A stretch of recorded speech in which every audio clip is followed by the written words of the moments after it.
story. I'm your host, Todd Nesloni, the Director of Culture and Strategic Leadership at TEPSA. And each episode, I look to bring you a different guest who has encouraged, inspired, or challenged me in one way or another, and invite them on to tell a piece of their story in hopes that it inspires you to tell some of yours.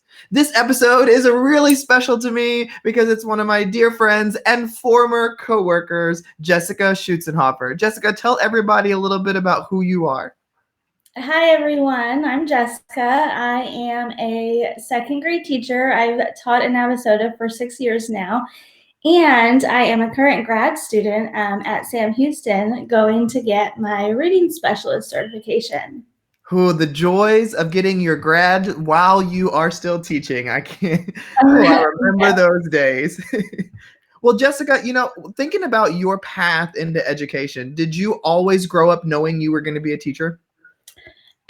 No, I honestly thought I was going to be a lawyer for the longest time. And then as I continued to go through school, I was like, yeah, that's not going to be me either. Then I started working at a daycare and I was like, this is where I belong. I have to go into education. So I started school right into the process and I never looked back. I never changed my mind, never did anything other than teaching and working with children. Now, obviously, working at the daycare and that being the precipice that led to you wanting to be a teacher, I'm sure then that you've always wanted to do elementary then. Yeah, I'm short. So could you imagine me working with high school kids? I'm 5'1". That's what I used to always tell people. When they were like, did you ever want to go to secondary? I was like, I'm just as tall as my fifth graders. I think I'm going to stop there. Yeah, some of the second graders are as tall as me, so I don't think I can go much higher. And so, thinking about your own educational career, what was school like for you growing up? Oh, it was easy. I was a procrastinator. I hate to admit it, but even throughout college, I waited to the last minute to do all my assignments, study for my tests. Now it's a little different. There's a whole bunch more reading and stuff, so I definitely can't wait till the last minute for that. I'm over here trying to get everything going for my class online and then still reading and studying like that. So it's a whole bunch. And my way of learning has definitely changed throughout the years. So my way of teaching has too. Oh, yeah, I bet. Now, I know you personally now, so I know you are quite the perfectionist. Has that always been part of your personality? Always. Always. My room might not have been the cleanest, but when I did stuff, it was like to the point where I couldn't have a scribble on a piece of paper that I turned in. I would have to rewrite the whole thing. And one of my assignments for one of the classes I'm in this semester, I had to actually learn how to do something new. So I took it upon myself to make a wreath for my door, and my OCD with that was not okay. I probably took way longer to cut the stuff out than I really needed to because I was like, it has to be perfect. I have to get it perfect. I can just imagine you trying to do something like that and being like, that piece is off, throw it all away. I mean, I was like snipping and some of them are probably shorter than they should have been, but it turned out fine. It looks great. Awesome. Well, I know that you've grown into this kind of teacher who loves transformations, loves getting in there and really just being active with her students. You don't always go for those really like just packet activities and stereotypical things of a teacher. When did that kind of become an interest for you of wanting to provide those out-of-box ideas for your students?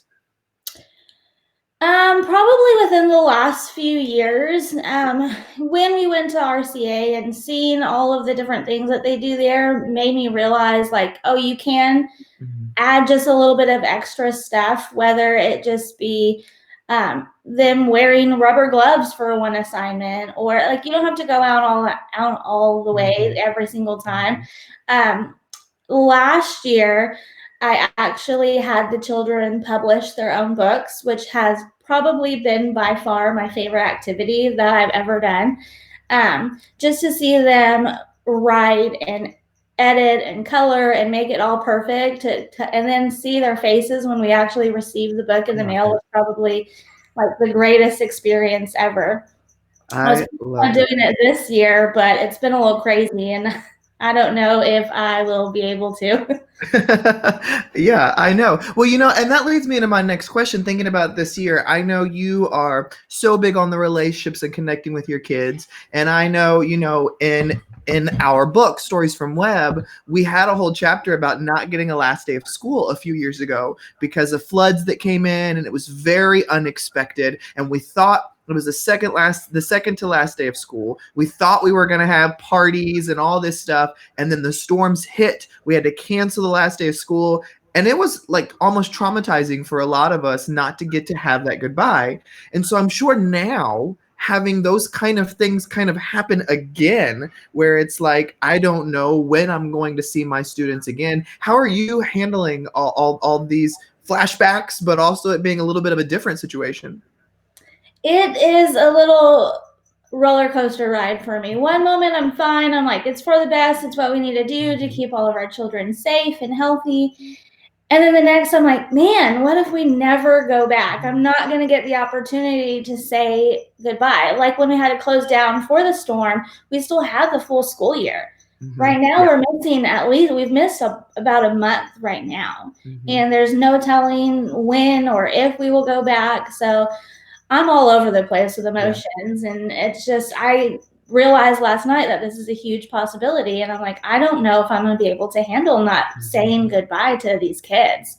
So Yeah, it's been tough. and because when this all happened, it brought up so many memories for me of several years ago, and we all went through that. But then, like you said, I was thinking, okay, yeah, but it was the last day of school. Like we were already preparing ourselves to say goodbye. Nobody was preparing themselves to say goodbye with months left in the year. So I mean, it's just such a overwhelming thing because it's also the unexpected. Like we don't know. Maybe we will, maybe we won't. Maybe we'll figure something out in the median. And so you also have that added stress of having a spouse who is a first responder, who's on those front lines as well. How are you handling knowing that he is potentially putting his life at risk every day for others?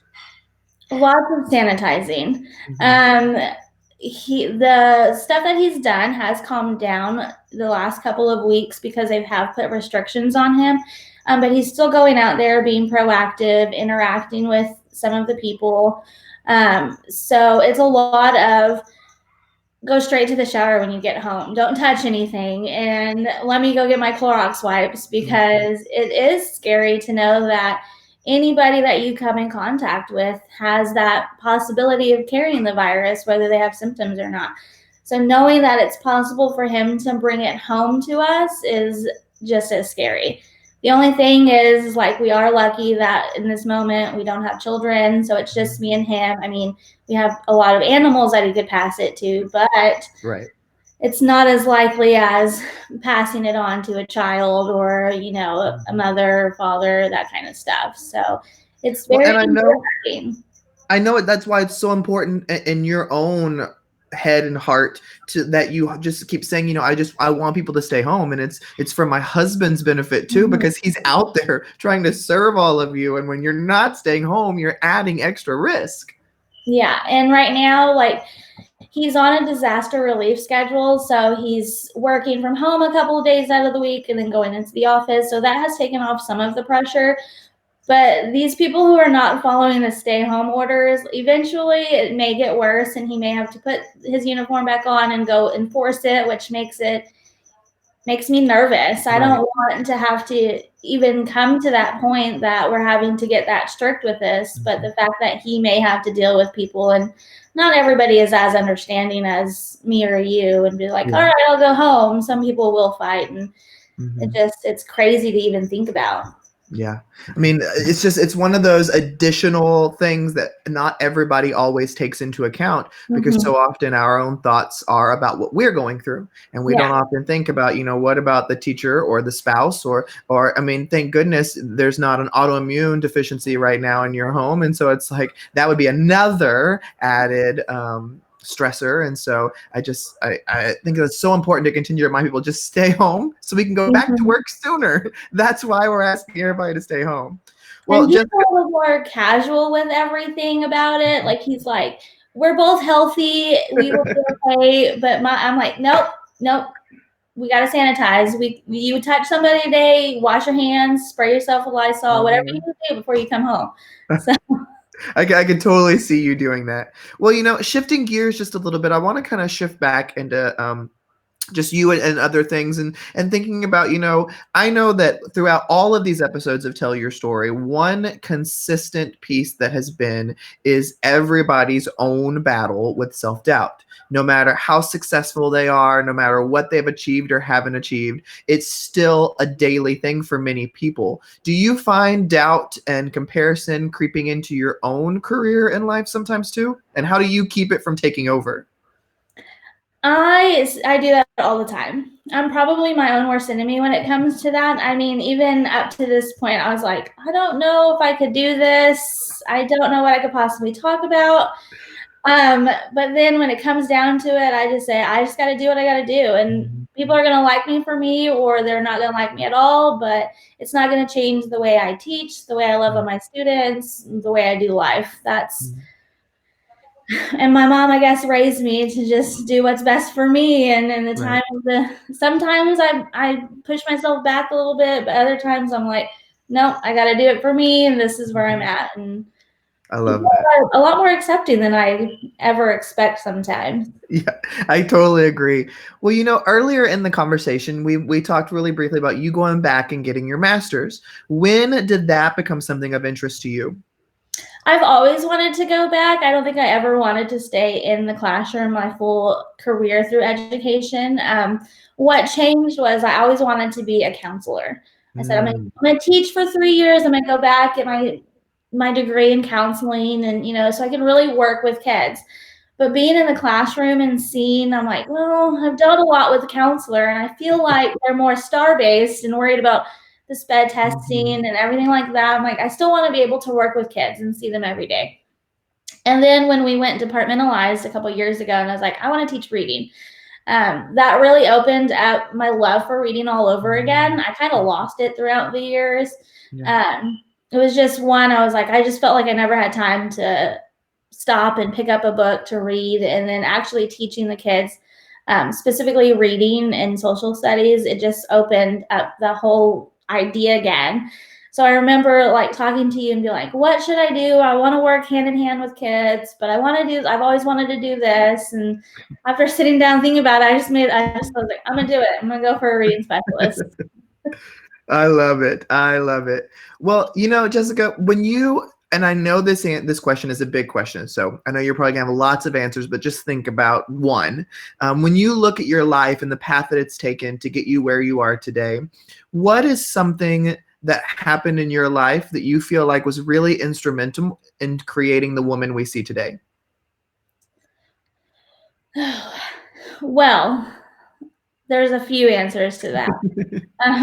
My mom raised me pretty much, well, both my parents raised me pretty much to stand up for myself, do whatever I wanted. And throughout my education, I've been pretty selfish. Like, nope, I'm gonna go to school. I'm gonna work. I'm gonna do what I need to get to where I want. But the big change is probably when I moved from San Antonio away from my family, to be with my husband. I had nobody over here. Like I had Mhm, his family, but I wasn't as close at the time, as I right. was with, of course, my mom. So that was probably one of the biggest things that actually made me grow up and be like, well, there's no turning back now. I got to get through what I got to get through. Mhm, And here I am still pushing myself to do better, work harder. I don't know. It's just, I think that's the biggest point is packing up your life and moving to mhm, a whole other town. I mean, I had friends, but they were his friends. right. And they weren't like, I had a big support system to come to and be like, I'm ready to go. Like, no, it was very nerve wracking to just pick up everything and move. It's that first step that is always so scary, especially when you have such a good foundation where you are. And it's not that you're not going to build a foundation where you're going, but it takes time to do that. And so, in the median time, that's the time where you really grow and learn about yourself. So, I think that's a great answer. Well, Jessica, one thing that I always love to end these conversations on is the idea of no matter who's listening today and where they come from and what they do, what is one thing that's on your heart that you wish more people knew or understood? What would your one thing be? About education or Anything, however that question is interpreted in your mind, what's one thing that comes to mind that you're like, I wish more people understood this or knew this? Well, there's a couple of things. I really wish people would understand how much work and dedication goes into being a teacher, because it's not just an 8 to 5 job like most people assume. Oh, you have summers off, and my friends even joke, well, you're off all summer. I'm like, no, I'm prepping for the next year. I'm going to trainings. I'm doing online stuff. Right. So it's not an easy job. But then the other thing would be to assume that it's okay being a cop's wife. That is one thing that I had to adjust to. Just the unknown. What time is he going to get home? What is this? And one of the biggest things that I learned about that is no call is a good call. So even if I went hours with not talking to him, the fact that, well, I hadn't heard anything else from anybody else was a good thing. So it goes back to that. And then just also bringing that into the classroom. A lot of kids react differently. Oh, your husband's a cop. Some of them react in a good way. Some of them are like, well, that's fine, whatever. It doesn't. And some of them are just freaked out about it. So it's like, what do you share at this point? I love that. Well, Jessica, I have so enjoyed getting to watch you grow over the last couple of years, and I am so thankful that you agreed to come on and share some pieces of your story today. So thank you. Of course. And thank you, everybody, for listening or watching another episode of Tell Your Story. Remember, you can check out past episodes on iTunes, SoundCloud, Spotify, wherever you get your podcasts, it's there. I hope today's conversation with Jessica has inspired you to get out there and tell your story, because every story matters.